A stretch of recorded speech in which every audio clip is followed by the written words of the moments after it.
So what do I think about mass incarceration? One, it breaks the family structure in the Black communities. It takes our husbands, our fathers, our sons. It leaves our children vulnerable, the women vulnerable in the community. I believe it's a deliberate act to break down the family structure. And it's a very sad, disheartening thing that's happening to us. It's definitely an assault, an attack on Black people and Latino people. And it's just a horrible thing. My name is Darryl Murkison, and I'm here to talk about a little bit how mass incarceration really affects one and all of us, and particularly Black people. I know it affects the community at large, but right now my focus is on Black people because it affects us at a larger rate than it affects anybody else. Mass incarceration, I can even speak to like somewhat of a personal level.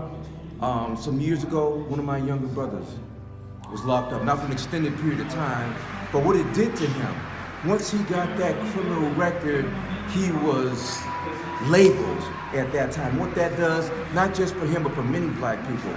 Once you're in the system and you're labeled like that, you might have a misdemeanor or it could be a felony or whatever it may be, your life is in turmoil. It's hard for you to get back into regular society.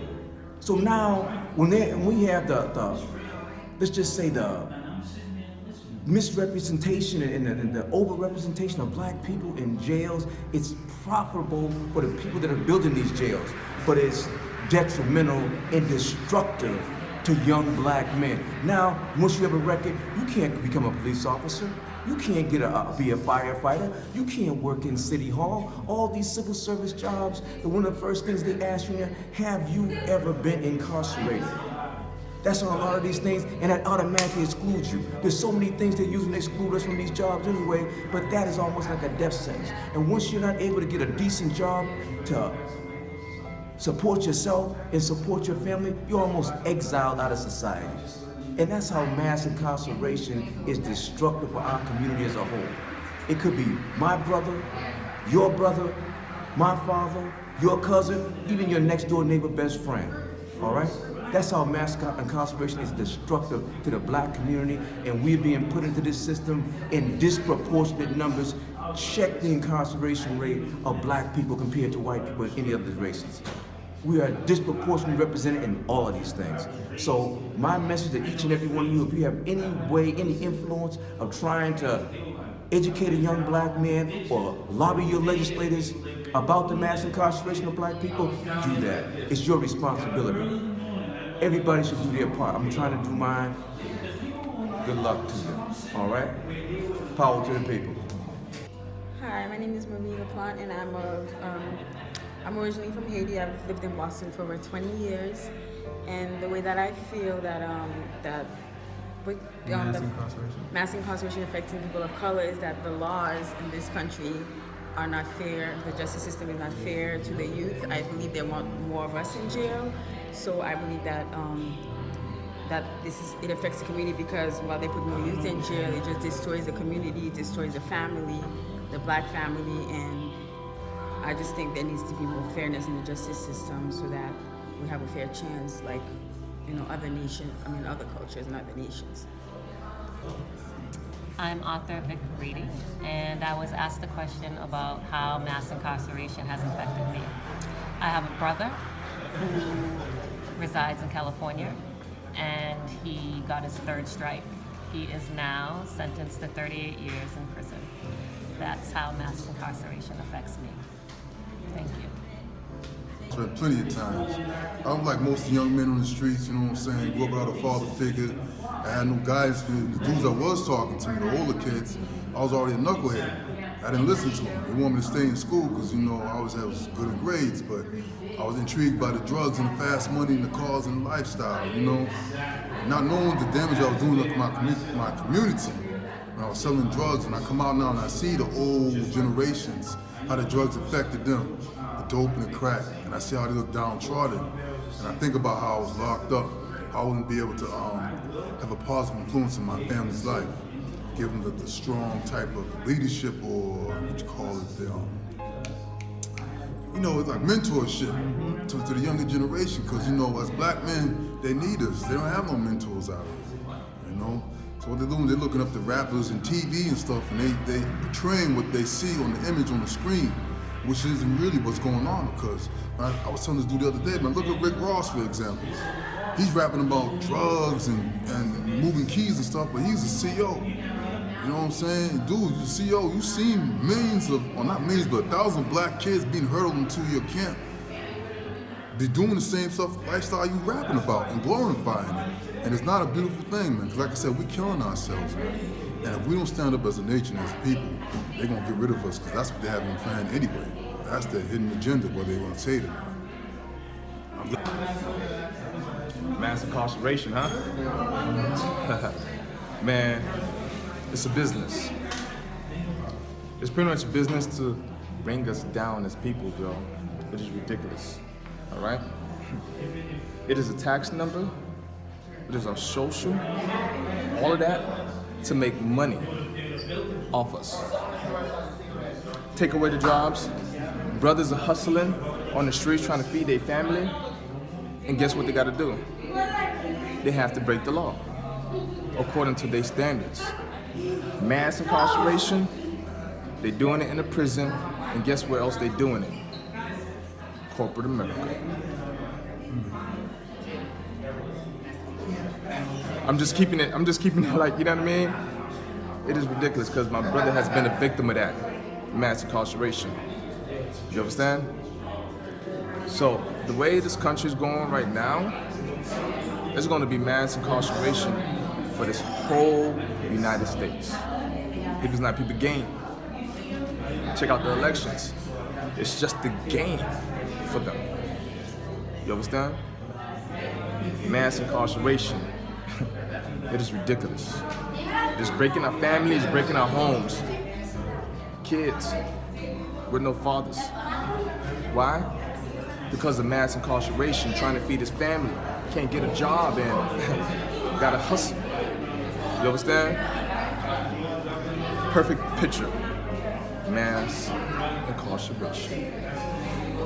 It's crazy, man. Keep it going, man. I'm telling you, like, keep it going, and you know what I mean? The flow just come, and right here, my man right here, let's do a turn around real quick. All right? A mentorship program. That's what we need in our community. The People's Academy, all right? It's a mentorship program. Take this right here, you know what I mean, wherever you put it, okay? Our people, we need mentorship, especially for the young ones, because it's really not about us. When I say us, meaning the older generations, it's about the younger generations, and they need guidance. You know what I mean? So they won't end up in mass incarceration. So my name is Dr. Tia Martin, and I am a resident of the city of Boston. I was born and raised here, and I've had several family members who have been arrested and incarcerated in the city of Boston and in other cities, including Baltimore, Yonkers, New Rochelle, New York. And so it's been a painful experience because the general public, particularly white people, perceive the incarceration as just.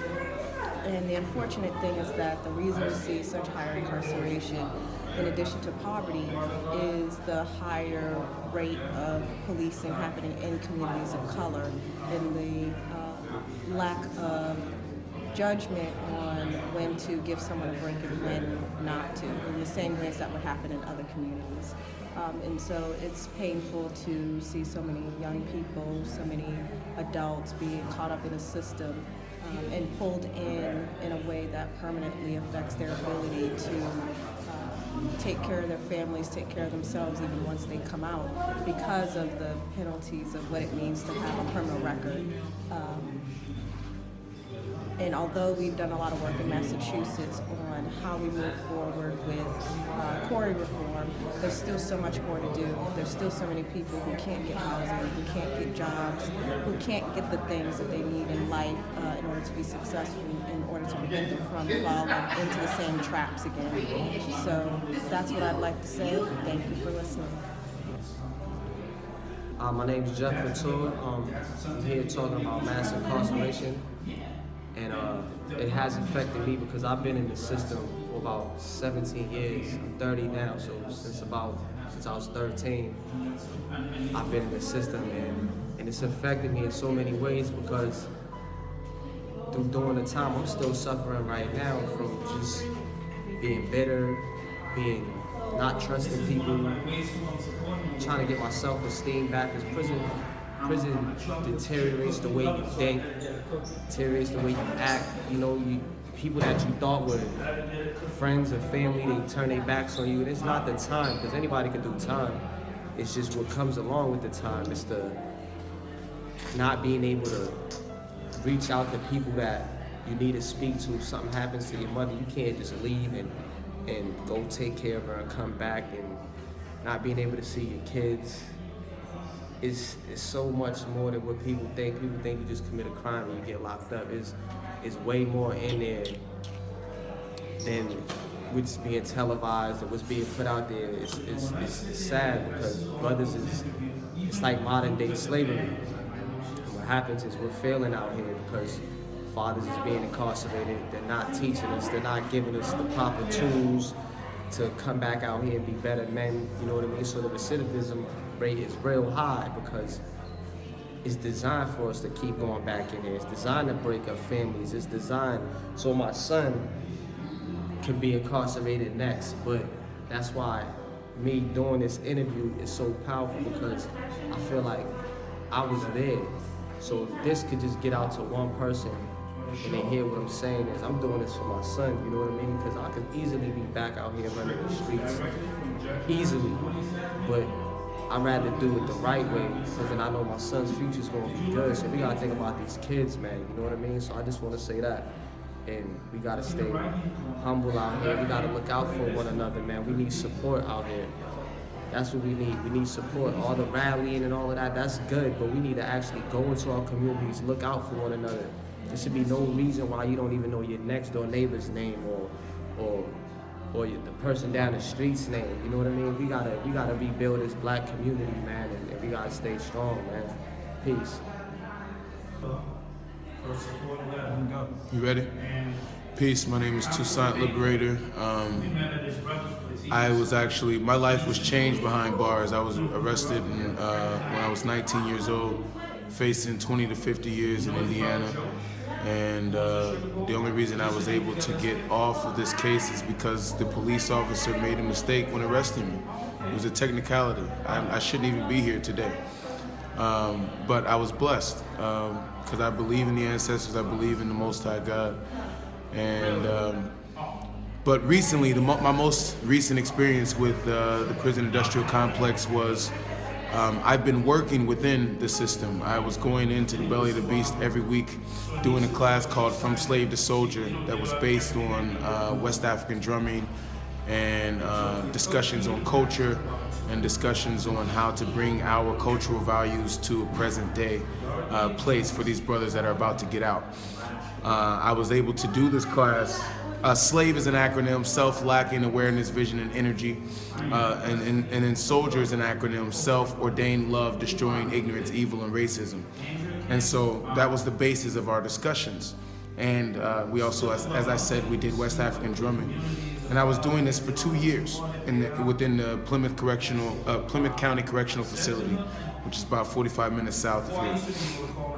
And just recently, beginning of June, a white CO made a written report saying that I said, kill all the white people in my class, which I, of course, did not say.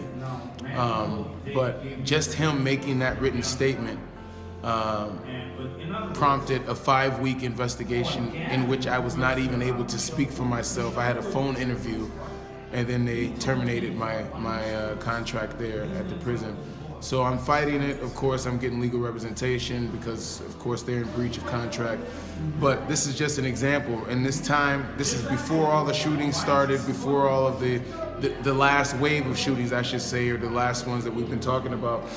So it is it's deep because these brothers, the reason that this brother felt threatened was because I had brothers that were in my class come forward after a class and say, why is there only white people staffing this place where there's all these black people that are in prison?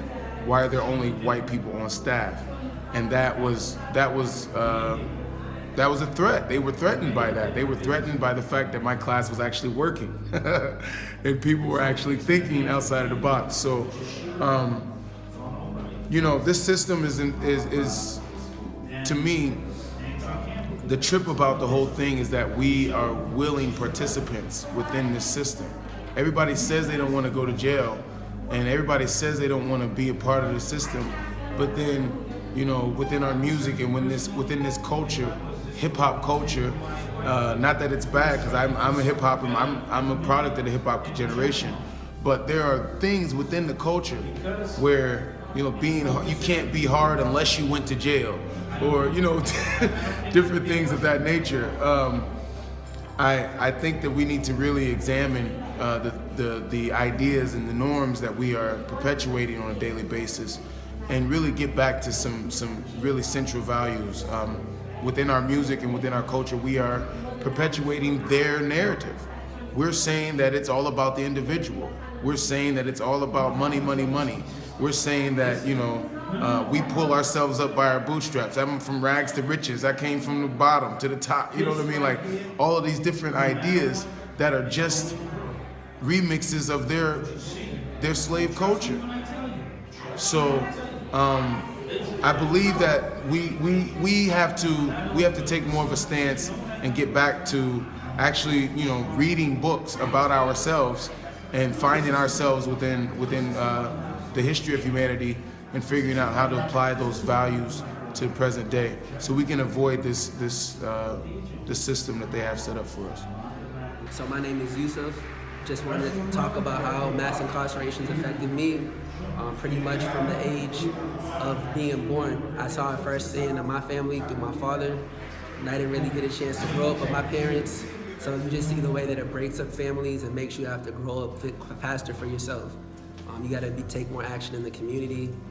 And I got lucky because I had other male mentors that would help me out, but I see a lot of my friends, a lot of other people in the community that had parents that were also incarcerated but didn't have that same opportunity. So for me, I try to do my best every day to try to spread the word in the community through my work and just through my friends about letting people know how we're being targeted, how the systematic oppression is happening for the purpose to keep us enslaved mentally, physically, and overall.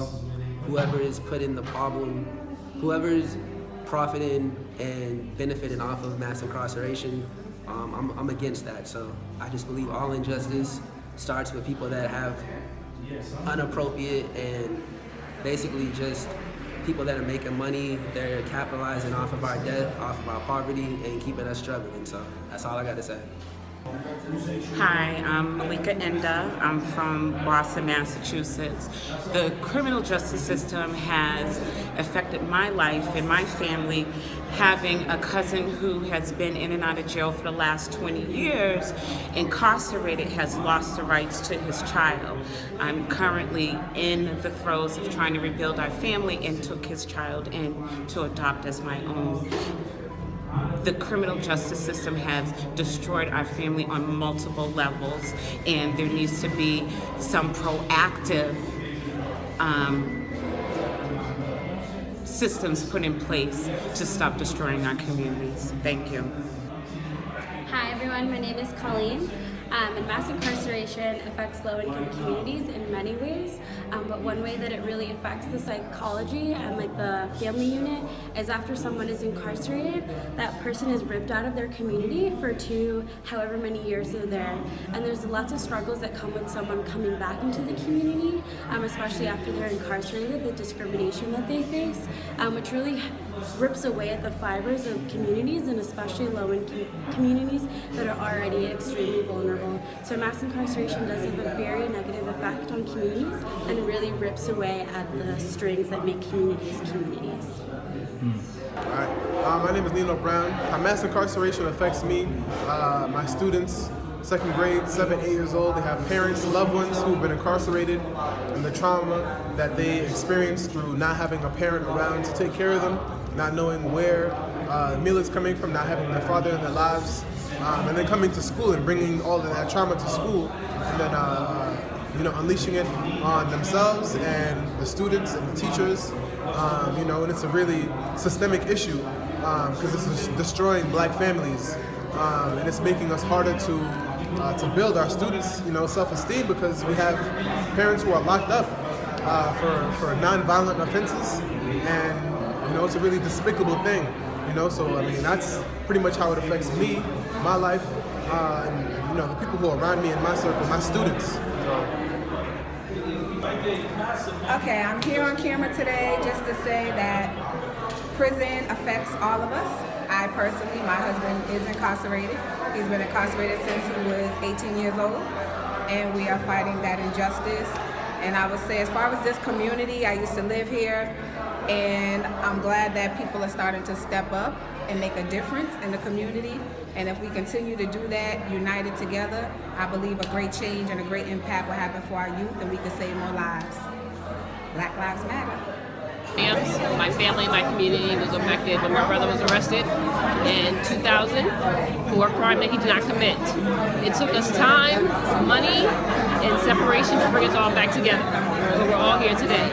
But we as a community need to 100% back each other. Because if we don't, we'll all be lost. And it was the help of my community that helped us to be able to bring him home safely, unharmed, and without any charges filed against him. But we all do need to come together as a community, because our brothers and sisters are out here being wrongly committed to prisons for crimes that they have never committed. Thank you.